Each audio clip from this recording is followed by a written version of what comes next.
ওম শান্তি। আজিৰ তাৰিখ ৭ মাৰ্চ ২০২২। প্ৰাতঃমুৰলী বাগদাদা মধুবন। আজি পিতাই কৈছে, মৰমৰ সন্তানসকল, সুঁৱৰি সুঁৱৰি সুখৰ অনুভৱ কৰা, পিতাক স্মৰণ কৰা, তেতিয়া শৰীৰৰ দুখ কষ্ট নোহোৱা হৈ যাব, তোমালোক নিৰোগী হৈ যাবা। আৰু আজিৰ প্ৰশ্ন, এই সময়ত তোমালোক সন্তানসকল যুদ্ধক্ষেত্ৰত আছা, জয় বা পৰাজয়ৰ আধাৰ কি? পিতাই প্ৰশ্ন সুধিছে, এই সময়ত তোমালোক সন্তানসকল যুদ্ধক্ষেত্ৰত আছা, জয় বা পৰাজয়ৰ আধাৰ কি? পিতাই উত্তৰত কৈছে, শ্ৰীমতত চলিলে জয়, নিজৰ মত বা আনৰ মতত চলিলে পৰাজয়। এফালে আছে ৰাৱণৰ মতধাৰী, আনফালে আছে ৰামৰ মতধাৰী। পিতাই কয়, সন্তানসকল, ৰাৱণে তোমালোকক বহুত পীড়িত কৰিছে। এতিয়া তোমালোকে মোৰ সৈতে যোগসূত্ৰ গঢ়া, তেতিয়া বিশ্বৰ মালিক হৈ যাবা। যদি কাৰণে অকাৰণে নিজৰ মতত চলা, নতুবা মনোমালিন্যত আহা, পঢ়িবলৈ এৰি দিয়া, তেন্তে মায়াই বিমুখ কৰি দিব। পিতাই কৈছে, যদি কাৰণে অকাৰণে নিজৰ মতত চলা, নতুবা মনোমালিন্যত আহা, পঢ়িবলৈ এৰি দিয়া, তেন্তে মায়াই বিমুখ কৰি দিব। পৰাজিত হৈ যাবা। সেয়েহে বহুত সাৱধান হৈ থাকিব লাগে। আৰু আজিৰ গীত, দেখ তেৰে সংসাৰ কি হালত। চোৱা তোমাৰ সংসাৰৰ অৱস্থা। ওম শান্তি। মনুষ্য কিমান পৰিৱৰ্তন হ'বলগীয়া হয়, এয়া কেৱল তোমালোক ব্ৰাহ্মণ সন্তানসকলেহে জানা। গতিকে মনুষ্য কিমান উচ্চতকৈও উচ্চলৈ যাব পাৰে, আকৌ সেই মনুষ্যই কিমান নীচতকৈও নীচ হৈ যায়। মনুষ্য সত্যযুগী শতপ্ৰধান বিশ্বৰ মালিক হ'ব পাৰে আৰু মনুষ্যই তমোপ্ৰধান মূল্যহীন হৈ যায়। এই সকলোবোৰ তোমালোকে বেহদৰ পিতাৰ দ্বাৰা জানিছা। এজনে পতিত পাৱন সদ্গতি দাতা। তেওঁৱে পাৱন কৰি তোলে, ৰাৱণে আকৌ পতিত কৰি তোলে। আকৌ পৰম পিতা পৰমাত্মা আহি কিমান উচ্চ কৰি তোলে। সেইবাবে গায়ন কৰা হয় ঈশ্বৰৰ গতিমতি অনন্য। তেওঁৰ মহিমাও সকলোতকৈ অনন্য। পিতাৰ মহিমা পাৰাপাৰহীন, কিয়নো তেওঁৰ দৰে মত অন্য কাৰো হ'ব নোৱাৰে। তেওঁৰ মতক কোৱা হয় শ্ৰীমদ ভাগৱত। তেওঁৰ মতক কি কোৱা হয়? পিতাই কৈছে শ্ৰীমদ ভাগৱত। মতটো সকলোৰে থাকে, বেৰিষ্টাৰৰ মত, চিকিৎসকৰ মত, ধোবাৰ মত, সন্ন্যাসী উদাসী আদিৰ মত। তথাপিও গায়ন কৰা হয়, হে ঈশ্বৰ, আপোনাৰ গতিমতি সকলোতকৈ অনন্য। পৰমপিতা পৰমাত্মাই হৈছে উচ্চতকৈও উচ্চ, শ্ৰেষ্ঠতকৈও শ্ৰেষ্ঠ। এয়া কোনো মনুষ্য বা দেৱতাৰ মত নহয়। তোমালোকৰ ভিতৰতো যিসকল দৃঢ় নিশ্চয় বুদ্ধি, তেওঁলোকে এই কথাবোৰ বুজিব আৰু বুজাব পাৰে। তেওঁলোকে জানে যে বাবাৰ শ্ৰীমতেৰে আমি কিমান শ্ৰেষ্ঠ হওঁ। তেওঁলোকে জানে যে বাবাৰ শ্ৰীমতেৰে আমি কিমান শ্ৰেষ্ঠ হওঁ, বাবাৰ স্নেহেৰে পৰিপূৰ্ণ, শান্তিৰে পৰিপূৰ্ণ, প্ৰতিটো কথাতেই সম্পূৰ্ণ। তেন্তে তোমালোকেও পূৰ্ণ উত্তৰাধিকাৰ পিতাৰ পৰা ল'ব লাগে। পূৰ্ণ অধিকাৰ কি? ১ নম্বৰ বিশ্বৰ মালিক হোৱা, অতি কমেও সূৰ্যবংশী মালাটো গঁঠা যোৱা। আমিয়েই পূজ্য আছিলোঁ, আকৌ আমিয়েই পূজাৰী হ'লোঁ। গোটেই জগতে তেওঁৰ মালা জপে। জপ মানে স্মৰণ নিশ্চয় কৰে, কিন্তু স্মৰণৰ অৰ্থ একোৱেই নাজানে। কয় সুঁৱৰি সুঁৱৰি সুখ পোৱা, অৰ্থাৎ এজনকেই স্মৰণ কৰিব লাগে। আকৌ এওঁলোকে সকলোকে কিয় স্মৰণ কৰে? পিতাই কয়, সকলোকেই স্মৰণ নকৰিবা, কেৱল মোক এজনকেই স্মৰণ কৰা। মোক, পিতাক খুব স্মৰণ কৰা। মোক স্মৰণ কৰি তোমালোক মোৰ ওচৰলৈ আহি যাবা। মই নিৰ্দেশ দিওঁ, গতিকে গৃহস্থ ব্যৱহাৰত থাকি কেৱল মোক পিতাক স্মৰণ কৰা। কিমান সহজ উপায়। পিতাই কৈছে কিমান সহজ উপায়। এনেকৈ কয় সুঁৱৰি সুঁৱৰি সুখ পাওক, অৰ্থাৎ জীৱন মুক্তি পদ পাওক। দেহৰ পৰা দুখ কষ্ট সকলো নোহোৱা হৈ যাব। তাত তোমালোকৰ শৰীৰৰ কোনো ৰোগ আদি নহয়। এতিয়া পিতাই তোমালোক সন্তানসকলক সন্মুখত শুনাই আছে। তোমালোকে শুনি আনকো শুনোৱা। সকলোতকৈ ভালকৈ এই টেপ ৰেকৰ্ডাৰে শুনায়, অলপো বাদ নিদিয়ে। বাকী ভাৱ ভংগীটো এক্সপ্ৰেশ্যনতো দেখা পাব নোৱাৰা। বুদ্ধিৰে বুজিব যে বাবাই এনেকৈ বুজায় চাগৈ। এই টেপ মেচিনটো সম্পদৰ খনি হয়। মনুষ্যটো শাস্ত্ৰ দান কৰে, গীতা ছপা কৰি দান কৰে। এই টেপ কিমান আচৰিত বস্তু। অলপ আলসুৱা, সেয়েহে সাৱধানে চলাবলগীয়া হয়। এয়া হৈছে চিকিৎসালয় তথা বিশ্ববিদ্যালয়। সকলোকে স্বাস্থ্য সম্পত্তিৰ উত্তৰাধিকাৰ দিব পাৰে। মুৰলীৰ পৰাই সকলোবোৰ পোৱা যায়। কিন্তু মায়া মোহিনী এনেকুৱা যে সকলোবোৰ পাহৰাই দিয়ে। হয়তো ৰাৱণে মোহিত কৰে, নতুবা ৰামে মোহিত কৰে। ৰামে এবাৰ মোহিত কৰে, ৰাৱণেতো আধা কল্পৰ পৰা আকৰ্ষণ কৰি একেবাৰে শোচনীয় অৱস্থা কৰি দিয়ে। ইয়াত সকলো বস্তু তমোপ্ৰধান, পাঁচতত্ত্বও তমোপ্ৰধান। সত্যযুগত পাঁচতত্ত্বও সতোপ্ৰধান হ'ব। কিমান শ্ৰেষ্ঠ প্ৰাপ্তি লয় কোনে? কোটিৰ মাজত কোনোবাই। বান্দৰ বুদ্ধিক মন্দিৰ বুদ্ধি কৰি তুলিবলৈ কিমান পৰিশ্ৰম হয়। গোটেই জগতখনেই বেশ্যালয় হৈ যায়। আকৌ মায়াই আহি শিৱালয় কৰি তোলে। ভাৰত শিৱালয় আছিল, এতিয়া ৰাৱণে বেশ্যালয় কৰিলে। আধা আধা সময়। পিতাই কয় সন্তানসকল এতিয়া খুব সেৱা কৰা। তোমালোকেতো কেৱল ক'ব লাগে বাবে কৈ দিয়ে যে পতিত পাৱন আহক। তেওঁলোকে কি কৈছে? তেওঁলোকেতো কেৱল ক'ব লাগে বাবে কৈ দিয়ে পতিত পাৱন আহক, কিন্তু নাজানে অনেক মত মতান্তৰ আছে। ভগৱানে স্বয়ং কয় এইখন হৈছে ভ্ৰষ্টাচাৰী জগত। মনুষ্য বিষেৰে অৰ্থাৎ বিকাৰেৰে ভ্ৰষ্ট হয়। কাম সকলোতকৈ মহাশত্ৰু। তাত এই বিকাৰ নাথাকে। এই ভাৰত অতিকৈ মৰমৰ পিতা জন্মস্থান হয়। ৰাৱণ যি শত্ৰু হয় তাক জ্বলায়।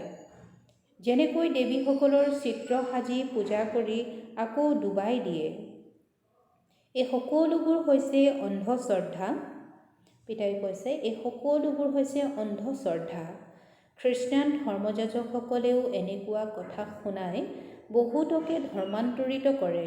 হওঁতে ড্ৰামাৰ নিয়তি অৰ্থাৎ নাটক অনুসৰি হ'বলগীয়া। কিন্তু তেওঁলোকে বহুত পৰিশ্ৰম কৰে। এই সময়ত গোটেই জগততে ৰাৱণ ৰাজ্য।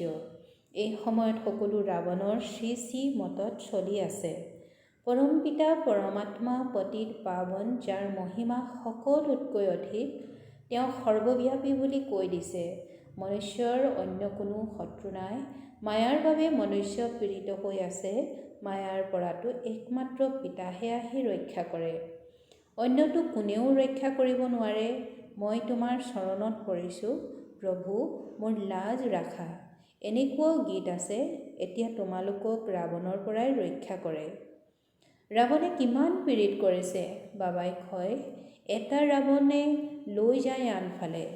বাবাই কৈছে এটা ৰাৱণে লৈ যায় আনফালে। পিতাই কয় মোৰ মতত চলা ৰাৱণে আকৌ পাহৰাই দিয়ে। পিতা আহে বিশ্বৰৰ মালিক কৰি তুলিবলৈ। তেজেৰেও লিখি দিয়ে, তথাপিও মায়াই পাহৰাই বিমুখ কৰি দিয়ে। এয়া সকলো বুদ্ধিৰ কথা। পিতাই কয় সন্তানসকল এতিয়া উভতি যাব লাগে, সেইকাৰণে মোক স্মৰণ কৰা, তেতিয়া উচ্চ পদ পাবা। বাবাই কয় সন্তানসকল শ্ৰীমতক কেতিয়াও পাহৰি নাযাবা।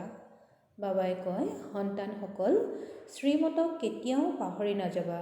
কিন্তু কাৰণে অকাৰণে নিজৰ মতত বা কাৰোবাৰ সৈতে বাক বিতণ্ডা লাগি পিতাক এৰি দিয়ে। ইয়াক কোৱা হয় যুদ্ধস্থল। এফালে আছে ৰাৱণৰ মদধাৰী, আনফালে আছে ৰামৰ মদধাৰীসকল। হেৰ' আপোনালোকে ভগৱানৰ পৰা স্বৰ্গৰ উত্তৰাধিকাৰ লওকচোন। ইমানবিলাকে লৈ আছে, এওঁলোক মূৰ্খ নেকি? আপোনালোকো ভগৱানৰ সন্তান, আপোনালোকেও উত্তৰাধিকাৰ লওক। পৰমপিতা পৰমাত্মাই ব্ৰহ্মাৰ দ্বাৰা নতুন সৃষ্টি ৰচে। এনেকুৱা নহয় যে বিষ্ণুৰ দ্বাৰা দেৱতা ৰচে, ব্ৰহ্মাৰ দ্বাৰা বিষ্ণুপুৰী ৰচনা কৰিলে। এনেকৈ কৈও যে যথাযথ ঠিক কথা হয়। বিষ্ণুৰ ৰাজধানীত আমি ৰাজ্য ল'ম, বহি বহি আকৌ নাইকিয়া হৈ যায়। কাৰণে অকাৰণে মতভেদত আহি যায়। কিবা বন্ধনত পৰিলে বা কোনোবাই কিবা ক'লে তেতিয়া পাহৰি যায়। চোৱা, এয়া অনেক বিকে আছে, পৰমপিতা পৰমাত্মাৰ পৰা উত্তৰাধিকাৰ লৈ আছে, ভালদৰে পঢ়ি আছে, কিন্তু বাহিৰলৈ গ'লে পাহৰি যায়। মায়াই ভ্ৰষ্ট বুদ্ধিৰ কৰি দিয়ে। কিমান পৰিশ্ৰম কৰা হয় বুজাবৰ বাবে। সন্তানসকলে প্ৰায়ে পেছাগত কাম কাজৰ পৰা ছুটি লৈ সেৱাত যায়। সকলোৰে ওপৰত দয়া কৰিবলৈ বিচাৰে, কিয়নো তেওঁলোকৰ দৰে দুখী মূল্যহীন অৰ্থাৎ ৱৰ্থ নট পেনি জগতত কোনো নাই। সকলোৰে এই ধন দৌলত মাটিত মিলি যাব। পিতাই কৈছে, সকলোৰে এই ধন দৌলত মাটিত মিলি যাব। বাকী তোমালোকৰ হৈছে সঁচা উপাৰ্জন, তোমালোকে হাত ভৰপূৰ কৰি যাবা, বাকী সকলো খালী হাতে যাব। হয়তো এয়াতো সকলোৱে জানে যে বিনাশ নিশ্চয় হ'ব। সকলোৱে কয়, সেয়াই ভয়ানক মহাভাৰতৰ যুদ্ধৰ সময়, সকলোকে কালে খাই পেলাব। পিতাই কৈছে সকলোৱে কয় সেয়াই ভয়ানক মহাভাৰতৰ যুদ্ধৰ সময়, সকলোকে কালে খাই পেলাব। কিন্তু কি হ'ব এয়া বুজি নাপায়। পিতাই নিজে কয়, মই তোমালোক সকলোকে উভতাই লৈ যাবলৈ আহিছোঁ। মোকে কাল মহাকাল বুলি কয়। মৃত্যুৰ সন্মুখত থিয় হৈ আছে সেইকাৰণেই এতিয়া তোমালোক মোৰ মতত চলা আৰু পদো উচ্চ লৈ লোৱা। জীৱন মুক্তিতো পদ আছে। মুক্তিটো সকলো ধৰ্ম প্ৰতিষ্ঠাপক বহি যাব। মুক্তিততো সকলো ধৰ্ম প্ৰতিষ্ঠাপক বহি যাব। তেওঁলোকো প্ৰথমে যেতিয়া আহিব তেতিয়া শতুপ্ৰধান, আকৌ শতু ৰজু তমুত আহে। উচ্চ আৰু নীচ, ভিকহু আৰু ৰাজকুমাৰ। ভাৰত এই সময়ত সকলোতকৈ নীচ পতিত। কালিলৈ পুনৰ পাৱন ৰাজকুমাৰ হ'বগৈ। দেৱী দেৱতা ধৰ্ম বহুত সুখ দিওঁতা হয়। ইমান সুখ আৰু কোনো ধৰ্ম হ'ব নোৱাৰে। তোমালোক সন্তানসকল সত্যযুগৰ মালিক আছিলা, এতিয়া নৰকৰ মালিক হৈছা। পুনৰ তোমালোকে প্ৰথমে জন্ম সত্যযুগত ল'বা। আমিয়ে সেয়াৰ অৰ্থও বুজি নাপায়। আমি জীৱ আত্মাসকল এই সময়ত ব্ৰাহ্মণ, ইয়াৰ পূৰ্বে শূদ্ৰ আছিলোঁ। কালিলৈ আমি দেৱতা পুনৰ ক্ষত্ৰিয় হ'মগৈ, পুনৰ বৈশ্য ক্ষুদ্ৰ কুলত আহিম। এতিয়া আমাৰ আৰোহণ কলা। সত্যযুগত এই জ্ঞান নাথাকিব। ইয়াৰ পূৰ্বে আমি অৱৰোহণ কলাত আছিলোঁ। বাবাই আৰোহণ কলাত লৈ যায়, কিন্তু কাৰো বুদ্ধিত এই জ্ঞান স্থায়ী হৈ নাথাকে, কিয়নো বুদ্ধিৰ যোগসূত্ৰ মোৰ সৈতে নাই। সেইকাৰণে পাত্ৰ বুদ্ধি সোণালী যোগী নহয়।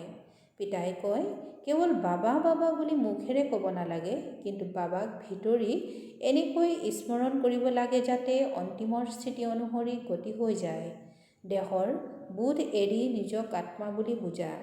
যিমানেই নিজক আত্মা বুলি বুজিবা, পিতাক স্মৰণ কৰিবা, সিমানেই তোমালোকৰ বিকৰ্ম বিনাশ হ'ব। অন্য কোনো উপায় নাই।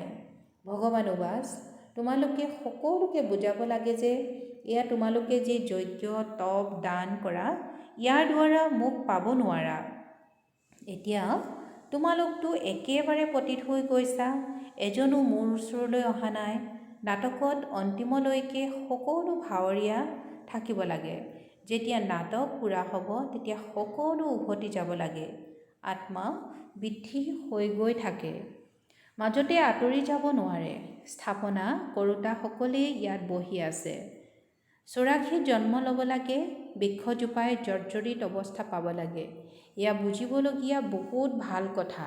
বহুত সাৱধান হৈও থাকিব লাগে, যাতে মায়াই ক'ৰবাত প্ৰবঞ্চনা কৰি নিদিয়ে। নিজৰ মুখ ওপৰৰ ফালে কৰি ৰাখিব লাগে। পিতাই কৈছে নিজৰ মুখ ওপৰৰ ফালে কৰি ৰাখিব লাগে। আনন্দ মনে যাব লাগে। মৃতকৰ মুখ ঘূৰাই দিয়া হয়। পিতাই কৈছে মৃতকৰ মুখ ঘূৰাই দিয়া হয়। বাবাই কয় মুখ স্বৰ্গৰ ফালে ৰাখা, ভৰি নৰকৰ ফালে। সেইকাৰণে কৃষ্ণৰ চিত্ৰ এনেকৈ অংকন কৰিছে, শ্যাম সুন্দৰ হয়। তোমালোকো 1 নম্বৰ বগা অৰ্থাৎ সুন্দৰ পবিত্ৰ হোৱা। সেইবাবে কয় মনুষ্যৰ পৰা দেৱতা কৰি তুলিবলৈ ঈশ্বৰৰ সময় নালাগে, অৰ্থাৎ কলিযুগক সত্যযুগ কৰি তোলাটো পিতাৰ কাম। তোমালোক সন্তানসকলে জানা যে আমি শ্ৰীমতত বিশ্বৰ ৰাজ্য স্থাপনা কৰোঁ, তাত আহি ৰাজত্ব কৰিম। ইয়াত যজ্ঞ তপ কৰাৰ দৰকাৰ নাই। বাবাই এওঁৰ দ্বাৰা মত দিয়ে যে মোক স্মৰণ কৰা। এতিয়া ৰাজধানী স্থাপন হৈ আছে, তাত যি পদ বিচাৰা সেয়া লৈ লোৱা। যেনেকৈ এই মম্মা এতিয়া জ্ঞানেশ্বৰী গৈ ৰাজেশ্বৰী হ'ব। এই জ্ঞান হয়ে ৰাজযোগৰ। গতিকে এনেকুৱা কলেজত কিমান ভালদৰে পঢ়িব লাগে। পিতাই কয় আজি বহুত ভাল ভাল সাৰ কথা শুনাইছোঁ, সেইকাৰণে পূৰা ধ্যান দিবা। মিত্ৰ সম্বন্ধী সকলোৰো কল্যাণ কৰা। যাৰ ভাগ্যত থাকিব তেওঁলোক আহি বহিব। পিতাই কৈছে যাৰ ভাগ্যত থাকিব তেওঁলোক আহি যাব। শিৱৰ মন্দিৰত গৈ ভাষণ দিয়া, শিৱ বাবা নৰকক স্বৰ্গ কৰি তুলিবলৈ আহিছে। বহুত স্বৰ্গবাসী হ'বলৈ আহিব। তোমালোকৰ মায়াৰ সৈতে শক্তিশালী যুদ্ধ হয়। ভাল ভাল সন্তানৰ আজি নিচা বাঢ়ে, কালিলৈ নাইকিয়া হৈ যায়। তোমালোকে জানা পুৰণি সৃষ্টি এতিয়া নাশ হ'ব। আমি এই পুৰণা শৰীৰ ত্যাগ কৰি নতুন সৃষ্টিত গৈ পদাৰ্পণ কৰিম। এই দিল্লী পৰিস্থান হ'ব। এতিয়া পৰিস্থানলৈ যাবৰ বাবে ফুলৰ দৰে হোৱা। ভাল বাৰু। অতি মৰমৰ কল্পৰ পাছত পুনৰাই লগ পোৱা সন্তানসকলৰ প্ৰতি মাতা পিতা বাপ দাদাৰ স্নেহপূৰ্ণ স্মৰণ আৰু সুপ্ৰভাত। আত্মিক পিতাৰ আত্মিক সন্তানসকলক নমস্কাৰ। আত্মিক সন্তানসকলৰ আত্মিক মাতা পিতা বাপ দাদাৰ স্নেহপূৰ্ণ স্মৰণ আৰু সুপ্ৰভাত। বাপ দাদাৰ স্নেহপূৰ্ণ স্মৰণ আৰু সুপ্ৰভাত আৰু নমস্কাৰ নমস্কাৰ নমস্কাৰ। আজিৰ ধাৰণাৰ বাবে মুখ্য সাৰ। প্ৰথমতে দেহ অভিমান ত্যাগ কৰি বাবাক ভিতৰি এনেকৈ স্মৰণ কৰিব লাগে যাতে অন্তিমৰ স্থিতি অনুসৰি গতি হৈ যায়। বুদ্ধিক স্মৃতিৰ দ্বাৰা সোণালী যোগী কৰি তুলিব লাগে। পিতাই কৈছে বুদ্ধিক স্মৃতিৰ দ্বাৰা সোণালী যোগী কৰি তুলিব লাগে। দ্বিতীয়তে কেতিয়াও নিজৰ মত বা মতভেদত আহি পঢ়া এৰিব নালাগে। নিজৰ মুখ স্বৰ্গৰ ফালে কৰি ৰাখিব লাগে। নৰকক পাহৰি যাব লাগে। আৰু আজিৰ বৰদান সৰ্বপ্ৰাপ্তিক সন্মুখত ৰাখি শ্ৰেষ্ঠ সম্ভ্ৰমত থাকোঁতা মাষ্টাৰ সৰ্বশক্তিমান হোৱা। সৰ্বপ্ৰাপ্তিক সন্মুখত ৰাখি শ্ৰেষ্ঠ সম্ভ্ৰমত থাকোঁতা মাষ্টাৰ সৰ্বশক্তিমান হোৱা। আৰু আজিৰ বৰদানৰ ব্যাখ্যা আমি সৰ্বশ্ৰেষ্ঠ আত্মা, উচ্চতকৈও উচ্চ ভগৱানৰ সন্তান। এইটো সম্ভ্ৰম সৰ্বশ্ৰেষ্ঠ সম্ভ্ৰম। যিসকল এইটো শ্ৰেষ্ঠ সম্ভ্ৰমৰ আসনত স্থিত হৈ থাকে তেওঁলোক কেতিয়াও অশান্ত হ'ব নোৱাৰে। দেৱতাৰ সম্ভ্ৰমতকৈও উচ্চ হৈছে ব্ৰাহ্মণ সম্ভ্ৰম। সৰ্বপ্ৰাপ্তিৰ তালিকা সন্মুখত ৰাখা, তেতিয়া নিজৰ শ্ৰেষ্ঠ সম্ভ্ৰম সদায় স্মৃতিত থাকিব। আৰু এয়াই গীত গাই থাকিবা যে যি পাবলগীয়া আছিল সকলো পাই গ'লোঁ। সৰ্বপ্ৰাপ্তিৰ স্মৃতিৰে মাষ্টাৰ সৰ্বশক্তিমানৰ স্থিতি সহজে গঢ়ি উঠিব। আৰু আজিৰ শ্লোগান যোগী আৰু পবিত্ৰ জীৱনেই সৰ্বপ্ৰাপ্তিৰ আধাৰ। যোগী আৰু পবিত্ৰ জীৱনেই সৰ্বপ্ৰাপ্তিৰ আধাৰ। ওম শান্তি।